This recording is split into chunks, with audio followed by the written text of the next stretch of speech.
ici Marie. Alors aujourd'hui, je vous explique comment je fais comment je remplis mon budget planeur au niveau de mes charges fixes, de mes charges variables non, puisqu'elles sont variables, et surtout de mes provisions sur charge. La vidéo d'aujourd'hui portera plus sur la vidéo surcharge et après, vers la fin, mes charges fixes. Allez, c'est parti. Donc, mon budget planeur à moi, si vous vous souvenez. Là, ma deuxième feuille, c'est mes petits pas vers... j'ai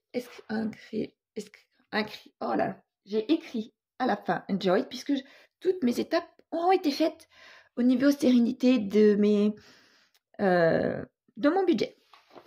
Donc là, c'est le suivi santé, comme je vous expliquais l'autre fois, avec les rendez-vous, la CPAM et la mutuelle. Mes suivis épargne feront partie d'une autre vidéo. Voilà. Et j'arrive au budget annuel. Donc voilà, c'est parti. Donc le budget annuel, en premier, je fais une checklist. Là, vous allez me dire, elle est bien propre, ma checklist, c'est normal, puisque je l'ai refaite suivant mon nouveau planeur. Donc, en premier, je note tout ce qui me vient à la tête pour l'année 2023, lorsque j'étais en 2022. Donc là, il y a les vacances qui vont être importantes. Le sport, malgré ma blessure, je compte me remettre au sport au mois de septembre. Les pompiers, comme je fais construire, eh bien, je vais forcément avoir des surprises financières. J'en ai déjà eu. Et c'est des montants à 3 chiffres. Donc, je préfère avoir un petit peu plus d'argent de côté. Mon box, puisque je suis actuellement dans un appartement, j'ai diminué en superficie entre ma maison que j'ai vendue et mon appartement. Eh bien, pardon, j'ai diminué de plus de 3 fois ma maison. Donc, vous vous doutez bien de superficie, pardon. Vous vous doutez bien que tout ne pouvait pas rentrer dans mon petit appartement. Et entre l'appartement et ma future maison, dans un premier temps, ça diminuera encore un peu. Et après, ça, avec les travaux, ça prendra un peu plus de surface, mais dans un premier temps, ça va diminuer. Donc, le box est nécessaire. J'ai été obligée, pour la location d'un box plus important, j'ai été obligée de louer pour 6 mois, là, un box très très grand, donc très très cher par mois. Donc j'ai été obligée de prendre dans mon fonds d'urgence. Dans un premier temps, je comptais faire grossir un petit peu mon fonds de précaution, mon épargne de précaution, mais l'urgence, eh bien c'est l'urgence. Voilà. Et j'ai aussi en cours d'année mon abonnement à financer. Voilà. Donc voyons ça plus en détail. Donc, j'ai dispatché par mois toutes ces dépenses-là dans mes provisions des dépenses par mois. Donc, en janvier, je vois que j'ai rien. Février et mars non plus. Donc, ça va me laisser le temps de mettre un petit peu d'argent pour la suite. Comme là, les fonds d'urgence ou de précaution. Donc, je l'ai mis à 330 puisque j'ai pris 330. Je l'ai mis en avril parce que je comptais mettre un petit peu d'argent de côté tous les mois. Si pour X raison j'ai de l'argent, normalement en février je devrais en avoir. Je ne sais pas le montant de ma régule d'électricité puisque avec les augmentations on ne peut pas savoir. Je sais que je vais en avoir en ma faveur, ça c'est sûr. Donc quoi qu'il en soit, en février je vais avoir de l'argent. Je vais mettre en premier, en priorité, c'est mon fonds d'urgence à reconstituer tout de suite. Donc, je mettrai. Puis après, comme je vais avoir de l'argent, soit ça ira dans mon 4e tracker de mes sans enveloppes, soit je le mettrai là dans mon fonds, dans mon épargne de précaution, que je ferai grossir petit à petit. Voilà. Donc, pour cette première feuille, je n'ai que pour le mois d'avril, mais le montant est de 330 €. Au mois de mai, je n'ai rien. Au mois de juin, voici mon abonnement qui est de 300 €. Vous voyez, là, c'est des montants qui sont assez importants à chaque fois. Ma location de vacances, qui est au mois de juillet de 500 €. 500 €, sachant que logiquement, j'espère tout du moins cette année toujours avoir l'aide de la CAF pour ma location de vacances. C'est pour ça que je n'ai mis que 500 €, puisque logiquement, une bonne partie est payée par la CAF et que moi, avec mes enfants, sachant que mes 2 grands veulent pour la dernière année très certainement venir quand même avec nous cette année. Donc, c'est des locations de 6-8 places. Hein. Donc, 6-8 places, vous vous doutez bien que ce n'est pas quelque chose que je peux louer à 500 €. C'est le double, voire le triple. Donc, eh bien, je suis obligée de mettre de l'argent de côté. 500, sachant que j'ai mis en juillet, mais très certainement, ça devrait être mai ou juin, je ne sais pas. On verra. Puisqu'il faut toujours avancer l'argent. Et la location du box, comme je vous disais, était que de 6 mois. Donc, de nouveau, dans 6 mois, il va falloir payer 360 €. Donc voilà, au mois d'août, je n'ai rien. Ouf! Parce que vu ces 2 mois-là, ça fait beaucoup. Au mois de septembre, comme je vous disais, je compte quand même me remettre au sport. Donc j'ai la natation et la marche qui ne coûtent pas beaucoup. La marche, par exemple, je vais me reprendre une paire de chaussures, très certainement, mais c'est tout.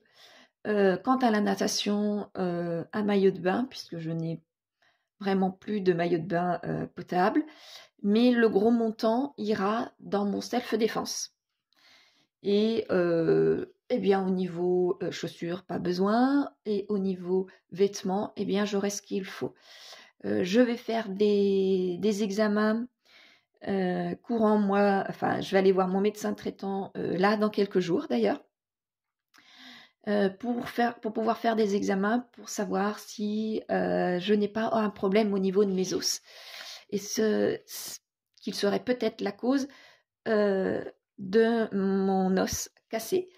Si tout est bon de ce côté-là, je me remets à faire du self-défense. Si effectivement ils me disent, eh bien non, c'est impossible de faire du sport violent, entre guillemets, comme ça, ou alors avec protection, ou alors, tout dépend ce qu'ils me diront. S'il faut mettre des protections, je pourrais faire du sport, du self-défense. S'ils me disent non, c'est terminé ce genre de sport-là, eh bien, le montant ira dans mon épargne de précaution ou eh bien, baisser mes provisions sur charge tous les mois. Donc, je verrai. Donc, en octobre, je n'aurai rien. En novembre, fin octobre, en prévision, fin octobre, début novembre, je devrais avoir ma maison. Mais il y a toujours des surprises financières lorsqu'on fait construire. Là, j'en ai déjà eu plusieurs. Et c'est plusieurs avec ce genre de surprise-là. Donc, je peux vous dire que ça fait mal lorsque on est rendu à 2-3 fois ce genre de surprise-là. Donc là, je suis vraiment pas contente après eh bien, le constructeur, tout simplement. Donc là, je préfère me prévoir une 4e mauvaise surprise d'ici 1 an. Donc, on verra. Donc là, j'ai mis 500 €. Et un petit montant pompier en octobre, 12 €. Donc là, peut-être bien qu'il y aura autre chose. On verra bien.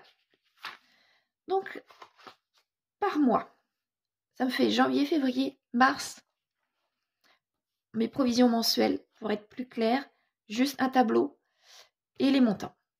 Donc janvier, février, mars, 0. En avril, j'ai 330. En mai, 0. En juin, 300. En juillet, En juillet, 860. En août, rien. En septembre, 300. En octobre, rien. En novembre, 500. Et en décembre, 12. Par contre, je m'aperçois, oui, il n'y a que en juillet que j'ai, deux choses qui valent mais je croyais que j'avais autre chose. Voilà, en juillet. Oui, oui. Sauf que, voilà, si, 860. Si, c'est bien ça. Je croyais avoir fait une erreur de montant. Donc là, ça, c'est mes provisions par catégorie. Donc là, c'est juste pour info, pour moi, pour vraiment visualiser où partent les très gros montants. Donc là, j'ai mis des montants vacances week-end. Donc pour les vacances, nous sommes à 500 €. Pour le loisir, c'est mon sport, 300 €. Et pour la maison, entre les pompiers, les surprises de la maison et le box, je suis à 872 € pour l'année 2023. Quant au budget, plus pour le budget, fonds d'urgence ou de précaution et abonnement, 360. Voilà, c'est ça que je trouvais bizarre. 660, pardon. 600. Je me trompe vraiment beaucoup parce que j'ai inversé tout simplement les deux chiffres. 630. 630. Bon, je ferai ça. Je mettrai un petit coup de souris là pour que ce soit plus propre. Donc 630. Et là, c'est juste pour information, pour catégoriser au minimum et voir où part les gros montants. Là, vous voyez, ma première catégorie, 500, ma deuxième, 300, ma troisième, 872 et ma quatrième, 630. Donc, ça fait beaucoup cette année. Dont les 860 que habituellement, je ne devrais pas avoir. Voilà. Alors, maintenant, je vais pouvoir mettre par mois. Donc, vous voyez, là, je reprends ma même liste. Alors, mes vacances, j'en ai pour 500. Je sais à peu près que j'en ai pour 500 par an. Ça me fait 41,66 €. Pareil pour le sport, ça me fait 25 par mois. La maison, donc le 500, ça fait toujours 41. La box, 360, ça me fait 30 € par mois. Donc, vous voyez, ça fait quand même pas mal. Et ça me permet de faire un total de 2302 par an. Pour cette année, j'ai un peu plus de 2300 € à lisser. Voilà, à lisser sur mon année. Ça me fait 191,83 par mois. 191,83 par mois. Donc, j'ai arrondi sur mon budget mensuel, j'ai arrondi à 192 €. Donc là, certainement, j'ai fait une étape certainement de trop. Après, je pense que c'est tout simplement j'ai fait une étape de trop si, vous voyez, celle-ci là où j'ai 3 pages, si j'aurais rajouté, libre à vous de le faire par exemple, si j'aurais rajouté une autre colonne pour mettre en face les montants. Et si on va par là, si on veut vraiment être minimaliste, faire 4 colonnes. La colonne catégorie, la colonne désignation, la colonne du montant annuel et la colonne du montant mensuel. Sauf que là, c'est bien d'être minimaliste, mais moi, pour ma part, je trouvais que ça faisait trop de colonnes et ça faisait trop sévère. Donc là, j'ai préféré faire ma checklist qui là, comme je vous disais, est bien propre, mais c'est des idées qu'on prend à l'année, donc c'est jamais le même crayon, c'est pas écrit pareil, voilà, donc c'est pas ce qui est le plus propre. Donc là, c'est juste des idées jetées comme ça. Après, dans mon autre papier, pardon, j'avais mis des idées jetées comme ça, mais qui prendront effet pour certaines désignations que en 2024, puisque c'est lorsque j'aurai ma maison, comme la taxe des ordures ménagères, comme l'eau. Vous voyez, ce genre de choses-là qui n'est pas compris pour 2023 ni pour 2024, puisque je suis en location. Donc ça, c'est des idées jetées à l'année qui permettent de ne pas oublier pour les autres années. Voilà. Et après, là, on peut très bien me dire aussi, mais tu perds énormément de place, il n'y a que une seule fois. Là, c'est pareil, étant donné que je ne suis pas propriétaire, étant donné plein de choses, et puis là, il a fallu faire aussi des choix, puisque les montants étaient très très gros à chaque fois. Donc, il y a des choses que je prévois, surtout quand c'est des gros montants comme ça. Normalement, c'est ce qu'on paye à l'année, au trimestre. Logiquement, c'est ce qu'on paye périodiquement, mais pas tous les mois. Donc, il y a des choses, effectivement, qui rentrent. Comme là, voilà. Donc, l'année prochaine, ce tableau-là sera différent puisqu'il sera avec des plus petits montants, mais un petit peu plus, à mon avis, sur le reste de l'année. Voilà. Bon, le principal, c'est que ça nous ressemble et que ce soit dans nos besoins. Moi, mes besoins étaient là. Et effectivement, je pense que c'est important de savoir que j'ai des très gros montants, comme là, au mois de juillet. J'ai des très gros montants, juillet, avril et juin, mais même septembre, vous voyez, à chaque fois, c'est des très très gros montants. Alors que je n'ai rien le premier trimestre. Je n'ai rien entre deux gros montants. Là, rien. Un gros montant, un grand. Je n'ai rien. Donc, vous voyez, donc faut savoir, là, éventuellement, là, j'aurais pu laisser de l'argent de côté. Janvier, février, mars, pour pouvoir payer pour le mois d'avril. Mais mai, ça me faisait mettre 150 et 150 pour juin. Mais oups, j'avais 860 en juillet. Donc, vaut mieux lisser. Et c'est comme ça qu'on s'aperçoit que lisser là, c'est important. De voir qu'on ne peut pas lisser, tout simplement. Donc ça, comme je vous disais, c'est vraiment une information. L'année prochaine, très certainement, j'aurai 2 feuilles, puisque ce ne sera pas dispatché de la même façon. Bon, les vacances et loisirs, vacances et week-ends seront ensemble. Les loisirs, peut-être qu'ils iront là, ou alors seront avec tout seul. Le budget restera budget. Et la maison, il y aura quand même beaucoup moins de choses. Il n'y aura plus le box, ou alors pour 6 mois ou 3 mois pour pouvoir ne pas faire camping, ne pas être le bazar dans le garage, ce genre de choses-là, mais beaucoup moins longtemps. Et il y aura certainement autre chose. Une autre catégorie qui arrivera, ce sera les impôts pour la taxe d'ordure. Enfin, il y aura des choses comme ça. Voilà. Et cette feuille-là est importante pour savoir par mois combien il faut mettre par catégorie. Et ce qui nous fait un total. Bon, moi, mon total, vous voyez, il est quand même de 192 €. Donc, une fois que j'ai fait ça, eh bien, je fais aussi mes entrées et mes dépenses. Donc, je vous en ai mis certaines. En dépenses, je vous ai quasiment tout mis. Donc, le jour de mes dépenses et les désignations. Donc, vous les connaissez à peu près toutes.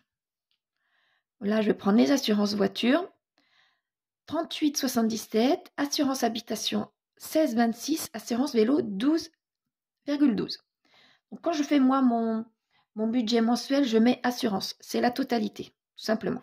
Pour mes abonnements, c'est pareil, je mets 16 €. C'est Split à 2,31 et Netflix à 13,49. Qui sont en prélèvement, mais il y a autre chose qui est en prélèvement. Comme là, les provisions surcharge, je les revois, donc je les enlève le premier. Mon salaire est dans le premier, je les enlève le premier. Mon salaire arrive très souvent avant le premier, mais je préfère me dire qu'il arrive le premier. Donc je les enlève tout de suite, mes provisions, et j'ai fait un virement permanent il y a quelques jours, puisque j'ai calculé mes provisions, il y a quelques jours, j'ai fait un virement permanent pour 192 €. Mais ma cotisation sur mon compte est de 10 € en prélèvement, vous voyez. Mon EDF, par exemple, le 7, mon EDF est de 119, comme vous les voyez régulièrement, par prélèvement. Il y a par exemple la CAF arrivant le 5, aux environs du 5, le 6, je mets de l'argent sur le compte enfant. C'est toutes les charges qui est liée à mes enfants. J'ai ouvert un compte courant exprès.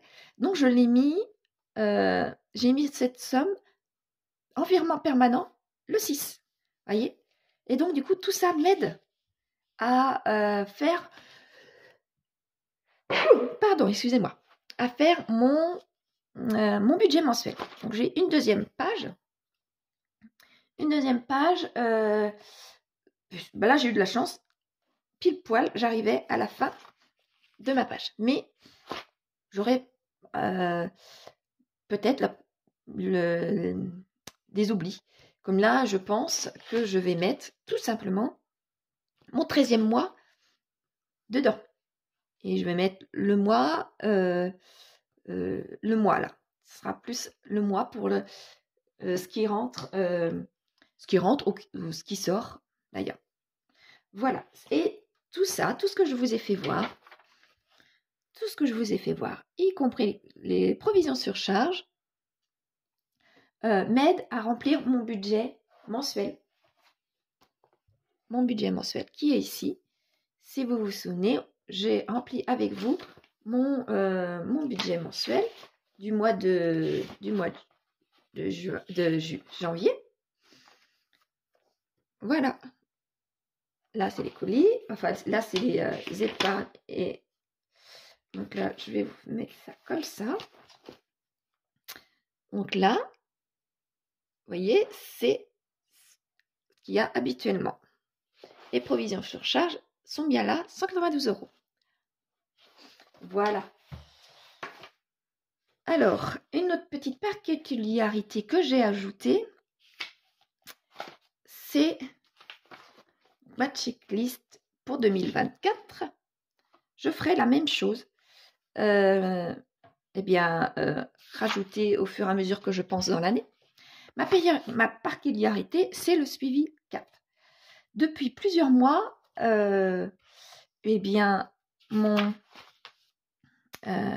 mes allocations bougent tous les mois.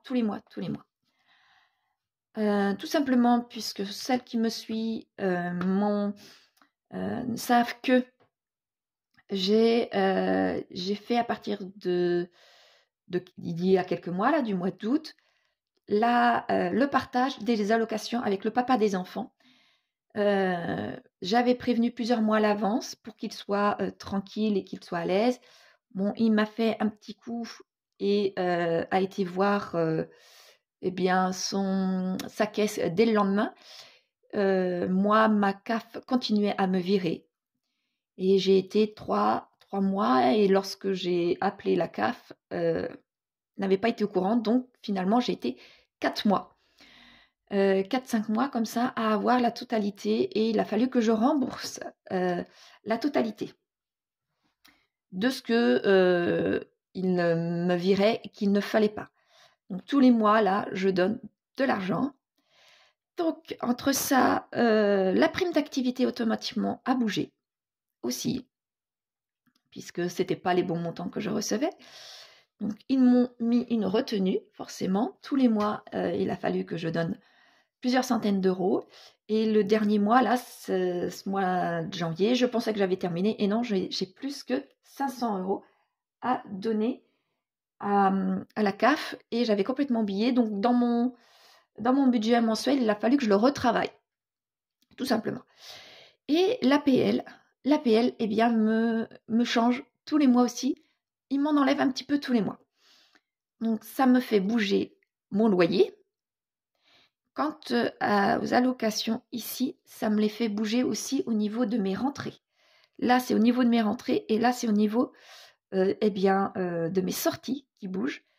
Ça fait ça, oui, depuis plusieurs mois, ça me fait ça tous les mois. Donc là, j'ai décidé cette année de mettre un suivi pour arrêter de me tromper dans mon budget. Je ne me trompe pas, puisque je pense que le mois suivant va être identique au mois précédent. Et non, pas du tout. Ça n'arrête pas de bouger. Dites-moi si vous, c'est pareil. Je pense que c'est dû à mes retenues. Eh bien, c'est franchement, comment dire, handicapant, ce genre de choses-là, puisque, eh bien, là, par exemple, ce mois-ci, j'ai une différence de 550 €, quoi. C'est horrible. Les mois précédents, c'était une différence de 300 €. Donc, lorsqu'il faut calculer ça, alors que le budget a déjà été calculé de 8 jours avant, oui, 8 jours avant, eh bien, il faut tout rebouger. Par exemple, je peux vous donner l'exemple. Là, eh bien, dans mes épargnes, j'enlève l'argent que je comptais mettre de côté pour l'entretien de la voiture, pour les soldes, pour les vacances et pour la maison, pour pouvoir trouver l'argent. Donc, voilà. Je vous ferai une prochaine vidéo concernant, si vous le souhaitez, mon suivi d'épargne. Là, ce suivi d'épargne et à quoi me sert ce cercle. Voilà, mais la vidéo est déjà de presque 30 minutes, donc je vais arrêter là. Aujourd'hui, c'était comment calculer mon épargne, pas mon épargne, excusez-moi, ma provision sur charge et toutes mes entrées et mes dépenses pour pouvoir faire mon budget mensuel. Voilà, j'espère avoir été claire. Dites-moi si vous faites aussi vos provisions sur charge, si vous faites aussi une liste de toutes vos dépenses et de toutes vos entrées pour pouvoir préparer vos budgets annuels, éventuellement, et après vos budgets mensuels. Voilà, j'espère avoir été claire. Je sais que la vidéo a pris une demi-heure, mais c'est une étape importante en début d'année pour pouvoir y voir clair pour le reste de l'année. Donc, dites-moi si j'ai été claire, dites-moi si vous le faites et si ça vous sert ou éventuellement vous ne le faites pas et que vous n'en voyez pas l'utilité puisque vous n'avez pas suffisamment de dépenses, parce que vous n'avez pas... pour quelque raison que ce soit, hein, tout simplement parce que vous faites ça d'une autre façon. Voilà, je vous dis à une prochaine vidéo pour voir comment je m'organise pour mes épargnes. Voilà, je vous remercie et à une prochaine vidéo. Portez-vous bien. Au revoir tout le monde.